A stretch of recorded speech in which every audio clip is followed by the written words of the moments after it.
Monsieur le Président, Mesdames et Messieurs les membres de la Cour, la République gabonaise que j'ai l'honneur de représenter place de grands espoirs dans l'aboutissement de l'affaire qui nous réunit ce jour avec nos sœurs et frères de la Guinée équatoriale.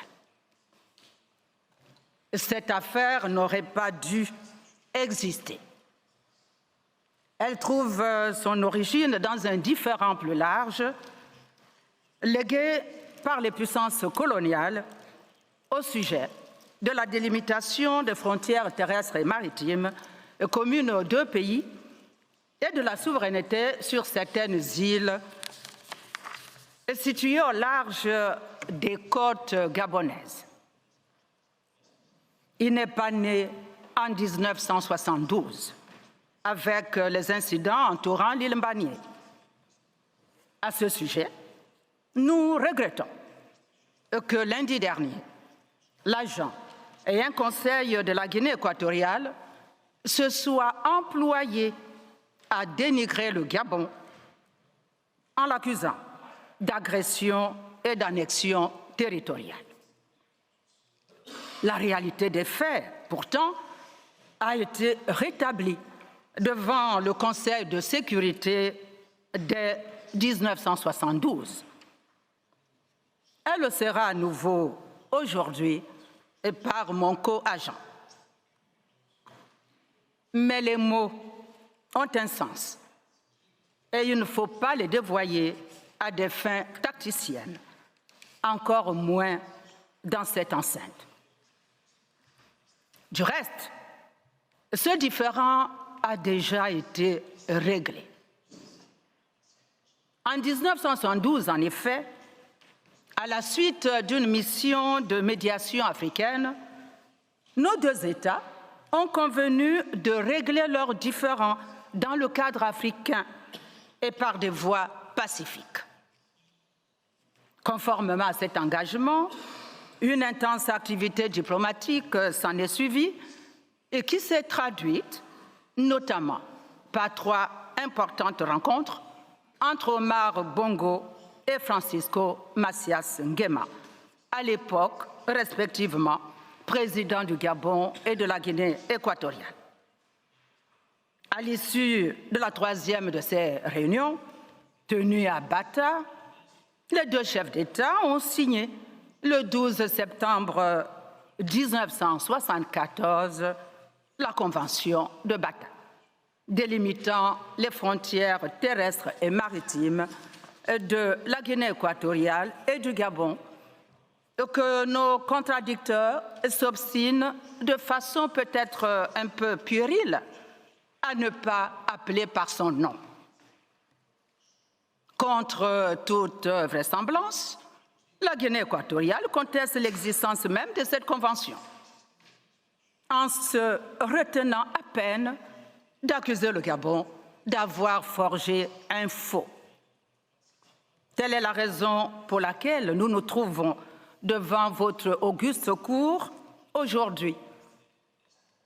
En essayant de défaire ce que les deux présidents ont fait en 1974, la Guinée équatoriale rouvre un débat et qui avait cependant été clos de manière équilibrée. Et cette convention a en effet clarifié pour la première fois la question de la souveraineté sur les îles Mbanié, Cocotier et Konga et a déterminé leurs frontières maritimes communes que la France et l'Espagne n'avaient pas fixées. Tout est réglé, déclarait Omar Bongo Ndimba à la suite de cette rencontre à Bata. Réglé, cela veut dire réglé, settled. Mais la Guinée équatoriale a du mal à s'en tenir à la parole donnée. Et cela est tellement vrai qu'après avoir signé la Convention, le président équato-guinéen, Macias Nguema, a exprimé de regrets sur certains de ces aspects, reconnaissant du même coup et son existence et sa signification. Il est vrai aussi qu'en 1979, celui-ci a été renversé par un coup d'État militaire. Il est enfin tout aussi vrai que durant plusieurs années, la Convention de Bata n'a pas été expressément mentionnée dans les relations entre les deux pays, du fait que les différends étaient réglés et que, en conséquence, les relations entre les deux États étaient considérablement améliorées. Je vous invite, Excellences, Mesdames et Messieurs la Cour, à tenir compte du contexte culturel dans lequel s'inscrit ce silence apparent. Nous sommes en Afrique, quelques années après les indépendances.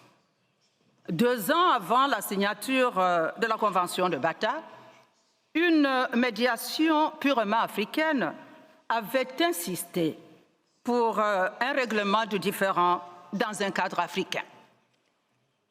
Les deux États, nouvellement souverains, sont soucieux d'entretenir des relations paisibles.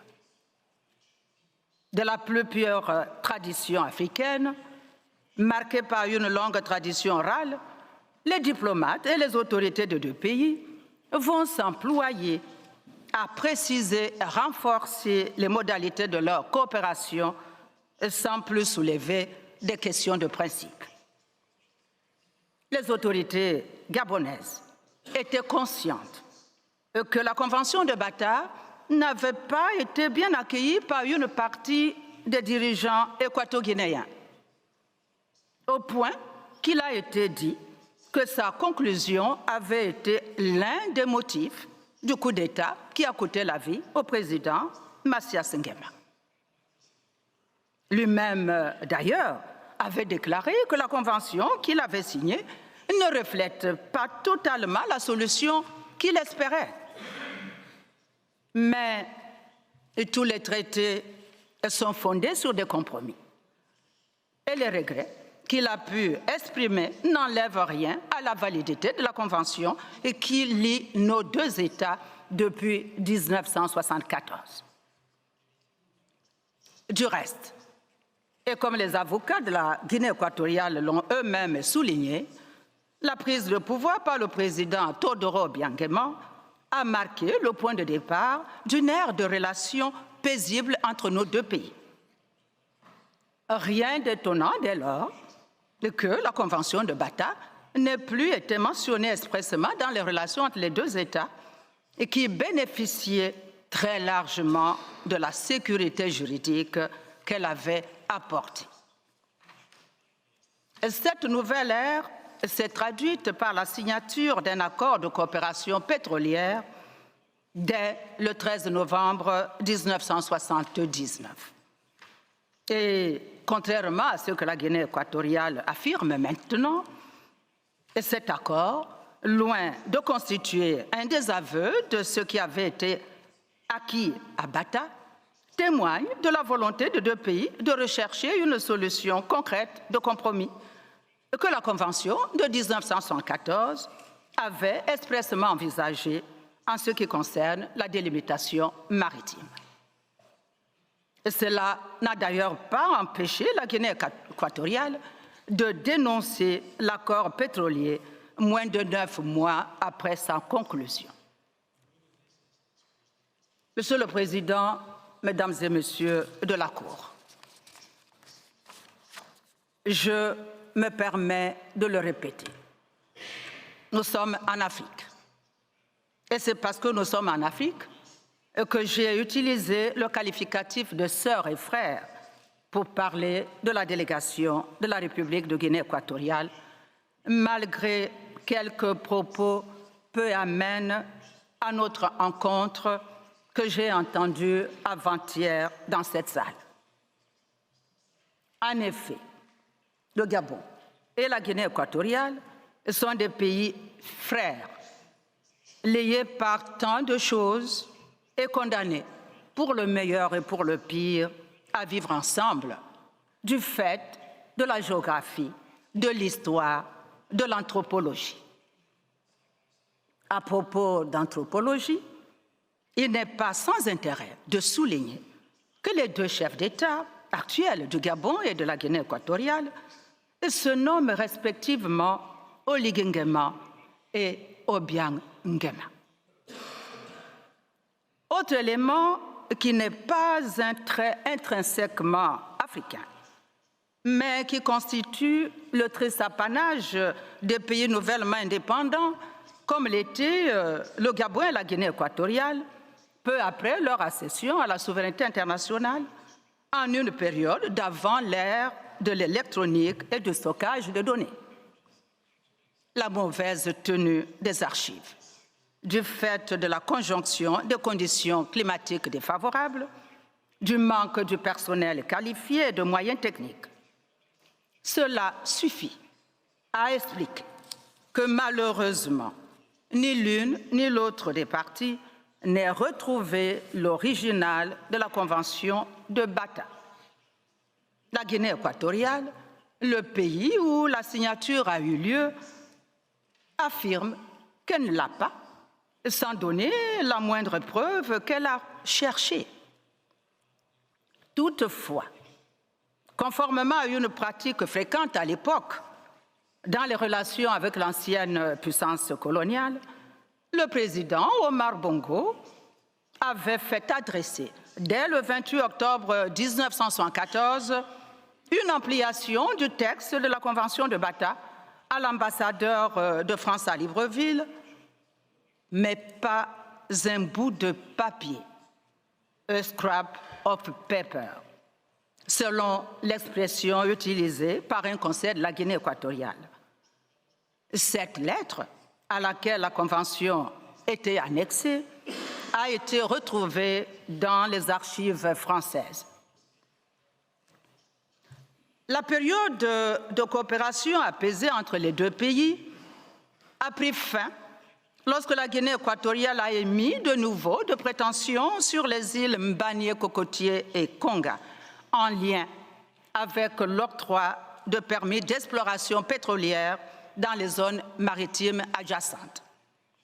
La Guinée équatoriale remettait ainsi en cause, pour la première fois, l'acquis de la Convention de Bata. Il en est résulté de nouvelles tensions que des négociations bilatérales tenues en 2001 et 2003 n'ont pas permis de surmonter, la Guinée équatoriale niant dorénavant l'existence de la Convention de Bata. C'est ce blocage qui est à l'origine des bons offices de deux secrétaires généraux successifs des Nations Unies. Ils se sont traduits par 3 médiations et ont finalement abouti à l'adoption du compromis du 16 novembre 2016. La durée des négociations suffit à montrer combien elles ont été délicates. Aucune avancée n'ayant pu être obtenue, il a été convenu dès le 19 janvier 2009 de saisir votre haute juridiction. Mais la question de l'objet de cette saisine demeurait entière, car pour le Gabon, la seule question était et demeure de savoir si la Convention de Bata, dont la Guinée équatoriale conteste jusqu'à l'existence, constitue un titre juridique faisant droit entre les parties, étant entendu que si, par impossible, la haute juridiction devait répondre par la négative, les deux pays reprendraient les négociations bilatérales. Ils les reprendraient à l'africaine, si je peux dire, sur la base du ou des titres dont vous auriez reconnu qu'ils font droit pour régler le différend au fond. C'est cette position de compromis que reflète l'accord du 25 novembre 2016. Il vous appartient donc, mesdames et messieurs de la Cour, de déterminer si la Convention de Bata fait droit entre les parties. Si c'est le cas, la messe est dite. Ce traité pleinement valide, selon nous, résout tous les problèmes de souveraineté sur les îles et de délimitation des frontières, et qui, selon la Guinée équatoriale, divise les parties.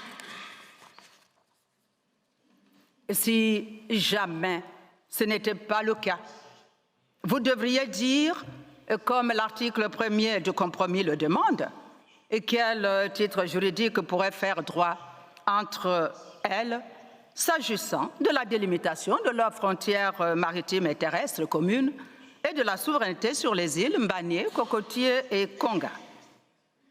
Et si, en dehors de la Convention de Paris, et qui fait droit s'agissant de la frontière terrestre, de tels titres n'existaient pas, vous ne pourriez que le constater et renvoyer les deux États à négocier. Le Gabon, pour sa part, est convaincu qu'il n'existe aucune raison pour que vous en veniez à une telle extrémité. La Convention de Bata a résolu l'ensemble des questions de fond, y compris celle de la souveraineté sur les îles évoquée à l'article 1er du compromis. Même si les parties envisageaient de procéder à une nouvelle rédaction de l'article 4 qui concerne la frontière maritime et renvoyer à des discussions ultérieures la matérialisation des échanges de territoires conformément aux articles 7 et 8 de la dite Convention. Et c'est à la lumière de ces dispositions de la Convention de Bata qu'il faut lire la conduite ultérieure des parties au sein des commissions mixtes. Le professeur Guy Rosatanga-Rigno, co-agent et conseiller du Gabon, qui a d'ailleurs activement participé à la négociation de compromis, présentera plus précisément le contexte et l'objet du différend qui vous est soumis. Il sera suivi par le professeur Alain Pelé, qui reviendra sur la définition de la notion de titre juridique telle qu'elle est envisagée dans le compromis. Maître Giratovic, King's Counsel, montrera ensuite que la Convention de Bata existe et fait droit entre les parties. Puis, Maître Daniel Müller décrira le titre juridique faisant droit en ce qui concerne la délimitation de la frontière terrestre, tandis que la professeure Alina Miron montrera qu'il n'existe aucun titre alternatif à la Convention de Bata en ce qui concerne la souveraineté insulaire. Ceci est également vrai s'agissant de la délimitation de la frontière maritime, comme le tablira Maître Isabelle Rouche. Enfin, Maître Camille Strasser clarifiera les rôles respectifs que jouent dans cette affaire les conventions de Paris et de Bata. Avant d'en terminer, Monsieur le Président, Mesdames et Messieurs de la Cour, je souhaite insister sur l'enjeu fondamental de la présente instance. Votre arrêt, rendu dans les limites fixées par le compromis, permettra aux deux parties de renouer des rapports apaisés et sur des bases juridiquement indiscutables. Ceci ne devrait pas les empêcher de procéder d'un commun accord, le cas échéant, aux ajustements qui leur paraîtraient utiles, comme d'ailleurs la Convention de Bata le prévoit. Je tiens, Monsieur le Président, Mesdames et Messieurs les membres de la Cour, à vous redire la pleine confiance de la République gabonaise à votre sagesse et notre attente confiante dans votre arrêt. Je vous remercie pour votre aimable attention.